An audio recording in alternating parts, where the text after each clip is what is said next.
បងប្អូនពុកម៉ែយើងហើយមានរយការកញ្ចក់ឫស្សីបងប្អូននេះបាទទំហើយរួចហើយថ្មីបាទចំពោះទំហំវិញបងទំហំវិញណា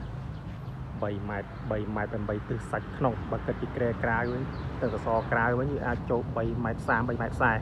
40ពោះសសរមកដើមវាចូលមកទឹកកន្លះហើយយើងគិតពីសាច់ក្រែក្នុងគឺ3ម៉ែត្រ8ទិសតែម្ដងណាបាទចំពោះការប្រក់ដំបូលវិញបងបងប្អូនពុកម៉ែមើល5ហ៊ុនមួយស្លឹកចំពោះស្បូវខាងលើអាចបាន3ទៅ4ឆ្នាំបាន3ទៅ4ឆ្នាំយើងដូរចេញទៅបាទហើយលើនេះមានតុកមានកៅអី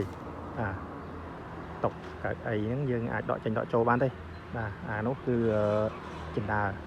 ខាងនោះតុកនឹងបងប្អូនអាចមានតម្រូវការអាចតាក់ទងបានតាមលេខទូរស័ព្ទ012 488 008 016 4777 07តាក់ទងតាមតម្រូវការ